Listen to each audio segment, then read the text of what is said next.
नमस्कार, मेरा नाम आलोक है। आप लाइव स्टीज देख रहे हैं। बिहार के उप मुख्यमंत्री तेजस्वी यादव और कहें तो पूरा लालू परिवार अब फिर से सीबीआई के शिकंजे में आता दिख रहा है। Land for job scam. आपको बता दें 2004 से लेकर 2009 के बीच में जब राजद सुप्रीमो लालू प्रसाद यादव रेल मंत्री थे, उस दौरान अवैध ढंग से जमीन लेकर नौकरी दिए गए हैं।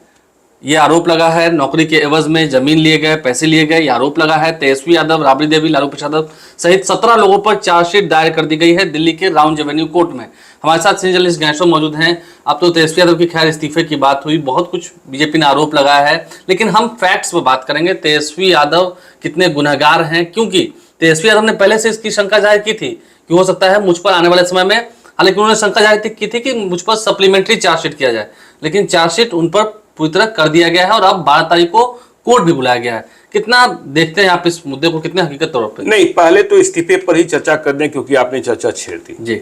देखिए, आज बिहार सरकार में मंत्री हैं विजय कुमार चौधरी, नीतीश कुमार के बहुत करीबी हैं। उन्होंने स्पष्ट कर दिया है कि इस्तीफा देने की जरूरत नहीं है जी। मांगा भी नहीं जा रहा है। मांगा भी नहीं जा रहा है। बीजेपी भले ही कहती रहे, लेकिन बीजेपी भी महाराष्ट्र में जो उठापटक हुई है उसके बाद थोड़े से बैकफुट पर है एनसीपी वाले मुद्दे पर। देखिए, आपको इस्तीफे की बात करें, चार्जशीट की बात करें, जैसा विजय कुमार चौधरी ने कहा कि चार्जशीट होगी, यह तो पहले से पता था, ठीक है ना, लेकिन कोर्ट से कोई आरोप प्रमाणित नहीं हुआ है। लेकिन आपने देखा है लालू यादव के मामले में ही कि वे सीबीआई के द्वारा गिरफ्तार किए गए थे, जेल में रहे थे, दोषी करार दिए, चार्जशीट हुए किया गया था, फिर भी वे केंद्र में मंत्री बने थे। और अब देखिए, महाराष्ट्र में जिनके खिलाफ ईडी के मामले चल रहे हैं, जो गिरफ्तार किए गए, उन्हें बीजेपी ने ही सरकार में शामिल करा लिया है। इसलिए अब दोनों ओर से यह कहने की बात नहीं रह गई है कि हम कितने धुले हैं, आप कितने गंदे हैं, ठीक है। गंदगी दोनों ओर दिखाई पड़ रही है। रही बात,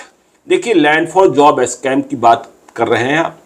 देखिए, इस बात को समझिए कि इस घोटाले में तेजस्वी यादव शामिल नहीं है, ठीक है ना। हाँ, सजा मतलब उनके खिलाफ जो चार्जशीट हुई है, सजा तो कोर्ट तय करेगा। आपको यह समझना होगा कि यह घपला कब का है। यह घपला है जब लालू यादव रेल मंत्री थे, यूपीए पार्ट 1, और ये कार्यकाल था 2004 से 2009 का, ठीक है ना। तो उस वक्त तेजस्वी यादव की उम्र क्या थी? तेजस्वी यादव, सरकारी रिकॉर्ड देखेंगे जो उन्होंने शपथनामा दायर किया है, उसमें उनके जन्म की तारीख बताई जाती है 9 नवंबर 1989, 1989। कुछ लोग कहते हैं कि वास्तविक उम्र थोड़ी अधिक है, ठीक है। तो चलिए, सरकारी जो शपथनामा है उसी पर हम चलते हैं। तो 2004 में उनकी उम्र 15 साल थी, ठीक है। मतलब उन्हें मूंछ भी नहीं आई होगी, वे वोट देने के हकदार भी नहीं थे। तो देखिए, अपने यहाँ एक बात कही जाती है कि पिता के संघर्ष, पिता के पाप, पिता के पुण्य, संघर्ष, पाप, पुण्य, तीनों के आप भी भागी बनते हैं जो बच्चे होते हैं। तो जो गड़बड़ी की, वो गड़बड़ी लालू यादव ने की है, ठीक है ना। तो पिता के पाप का दंड अब तेजस्वी यादव को भी भुगतना पड़ रहा है, इसलिए उनके खिलाफ चार्जशीट की गई। देखिए, अपने यहाँ बिहार में एक परंपरा चली आ रही है, आज से नहीं आ रही है, कि जो पिता होते हैं, दादा होते हैं, वे अपने घर में वैसे बच्चों के नाम भी जमीन खरीद लेते थे जो बिल्कुल ही वयस्क नहीं थे, एडल्ट नहीं थे, कोई कमाई का जरिया नहीं था। लेकिन तब इतनी तहकीकात नहीं होती थी। देखिए, तेजस्वी यादव के बारे में एक बात आपको और समझनी होगी कि वे बिहार में दूसरी बार डिप्टी चीफ मिनिस्टर हैं और खिलाफ में बीजेपी है। दोनों बार उनके मुखिया नीतीश कुमार रहे हैं, इस बार भी हैं। लेकिन तेजस्वी यादव के खिलाफ बिहार में मामले खंगाले जाने की कोशिश बहुत बीजेपी ने की, लेकिन अब तक नहीं मिला है। तो जो लैंड फॉर जॉब स्कैम है, वह रेल मंत्री लालू यादव के कार्यकाल में, और ये कैसी नौकरियां थी, इस बात को समझिए। यह ग्रुप डी की नौकरी थी, छोटी छोटी नौकरी थी, चपरासी की, सफाई कर्मचारी, हाँ, ठीक है ना, सिग्नल मैन की, ये सब नौकरी थी, ट्रैकमैन सब, हाँ, ट्रैकमैन की। तो इन नौकरियों के बदले जो घालमेल हुआ, जो घपला हुआ, और पहले जो रेल मंत्री हुआ करते थे, डीआरएम हुआ करते थे, जीएम हुआ करते थे, इन नौकरियों को रेबरी की तरफ बांटते भी थे, ठीक है, सीधा बिना कोई परीक्षा के, बिना कुछ परीक्षा की, ये कृपा पात्र की बात होती थी। तो लालू यादव ने भी रेवड़ी की तरह नौकरी बांटी। देखिए, इसके अपवाद कहे जाते हैं कि नीतीश कुमार रहे, जब अपने कार्यकाल में वे रेल मंत्री थे, ठीक है ना। तो जो नौकरियां बांटी गई, तो यह पाया सीबीआई ने, यह जांच तो देखिए पहले से ही चल रही थी, ये तो पूरक चार्जशीट है, सप्लीमेंट्री चार्जशीट है। पाया ये गया कि लालू यादव ने उन लोगों को नौकरी दी जिनसे बदले में जमीन लिखवाई, ठीक है ना, और जमीन के बदले नौकरी, इसीलिए कहा गया इसे लैंड फॉर जॉब स्कैम, ठीक है ना। और इसमें जब जांच शुरू हुई, जांच आगे बढ़ती चली गई। आपको मालूम है, देखिए यह बात भी सही है कि इसकी शिकायत मनमोहन सिंह से, तत्कालीन प्रधानमंत्री मनमोहन सिंह से सबसे पहले जेडीयू के तत्कालीन प्रेसिडेंट शरद यादव और जेडीयू के वर्तमान प्रेसिडेंट ललन सिंह ने ही की थी। ज्ञापन सौंपा था, ज्ञापन सौंपा, जो कल सुशील मोदी ने कहा भी, जो सुशील मोदी ने कहा भी। और देखिए संपत्ति जो दिखाई जा रही है, देखिए कहा यह जा रहा है कि लैंड फॉर जॉब स्कैम में जो लालू यादव ने जमीन ली, इसके कारण पटना में 1,05,292 1,05,292 स्क्वायर फीट लालू यादव ने नौकरी के लिए जो लोग परेशान थे उनसे ले ली। और यह जमीन कभी किसी कंपनी के नाम ली गई, कभी किसी परिवार वाले के नाम ली गई, कभी किसी उपहारनामा मतलब गिफ्ट डीड के रूप से मिली गई। तो यह जानकारी सीबीआई ने पूरी जांच में निकाली है। और आपको यह भी पता होगा कि इसी मामले की जांच में कभी लालू यादव के हनुमान कहे जाने वाले आज भी उनके बहुत करीब हैं, भोला यादव को भी दिल्ली एयरपोर्ट से गिरफ्तार किया गया। कल भी उनके साथी थे, कल भी उनके साथी थे जब नीतीश कुमार की पुस्तक की लॉन्चिंग हो रही थी, लोकार्पण हो रहा था। तो मानने वाले लोग यह मानते हैं कि जब भोला यादव गिरफ्तार किए गए और सीबीआई के कस्टडी में रहे, तो सीबीआई को और ज्यादा विस्तृत जानकारी मिली।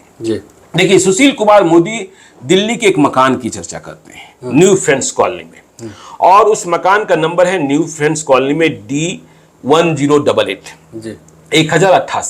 कहा यह जाता है कि इस मकान को 4 लाख रुपए में एके एक्सपोर्ट लिमिटेड या एके इन्फोसिस्टम है, उसके माध्यम से तेजस्वी यादव ने खरीद लिया था। जब उनकी कमाई नहीं थी, जब उनके पास कुछ नहीं था, ठीक है ना, युवावस्था में थे। और इसकी कीमत आज की तारीख में 150 करोड़ रुपए बताई जा रही है।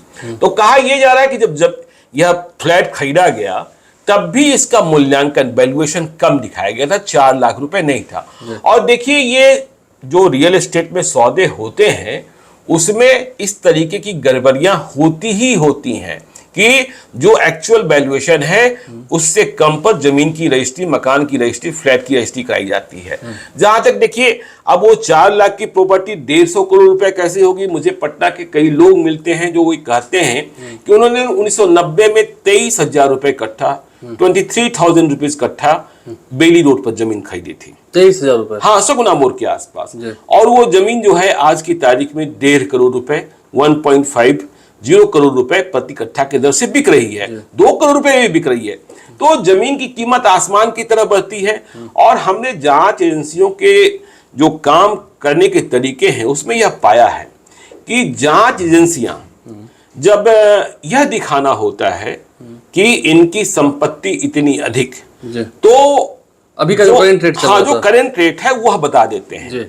लेकिन जब सीजर करना होता है तो वो उस वक्त का रेट बताते हैं जिस वक्त खरीदी गई है, ताकि अधिक से अधिक सीजर प्राप्त किया जा सके। तो इस बात को आपको समझना होगा। और आप इस बात को भी समझिए कि सीबीआई ने चार्जशीट तो दायर कर दी है, लेकिन सिर्फ सीबीआई तक ही मामला सीमित नहीं है। इस मामले की जांच एनफोर्समेंट डायरेक्टरेट कर रही है। देखिए, हमने फिर से स्पष्ट करने की कोशिश की है कि इस घपले में प्रत्यक्ष तौर पर तेजस्वी यादव शामिल नहीं रहे हैं, वो बेनिफिशरीज रहे हैं। और सीबीआई चाहती थी कि तेजस्वी यादव कह दें कि उनके पिता ने गड़बड़ी की है, गड़बड़ तरीके से उन्हें जमीन दे दी है, ताकि पूरी तरह से लालू यादव को लपेट लिया जाए। तो ये समस्या पुत्र तेजस्वी यादव के पास रही। तो आपने कहा ना कि पाप और पुण्य, हाँ दोनों का, तो पुण्य भी तो मिला हुआ है। हाँ नहीं, पुण्य तो मिला ही हुआ है कि देखिए लालू यादव का प्रताप है, लालू यादव का संघर्ष है कि आज तेजस्वी यादव बिहार के डिप्टी सीएम है, क्योंकि उनकी पहचान वे जब विधायक बने और जब वे सीधे उप मुख्यमंत्री बने, डिप्टी सीएम बने 2015 में, हाँ, तो सिर्फ इसलिए बने क्योंकि वे लालू यादव के पुत्र थे, पुत्र हैं, ठीक है ना। आज भी उनकी पहचान इस रूप में, क्योंकि लालू यादव का किरदार तेजस्वी यादव के किरदार से बहुत बड़ा है। उन पर आरोप तो है ही, लेकिन सामाजिक न्याय के लिए उनका संघर्ष भी है जो नहीं भूला जा सकता है। तो देखिए, हम कह रहे थे कि ईडी की जांच, देखिए सीबीआई में चार्जशीट हुई है, 12 तारीख को राउज एवेन्यू कोर्ट में उन्हें पेश होना होगा।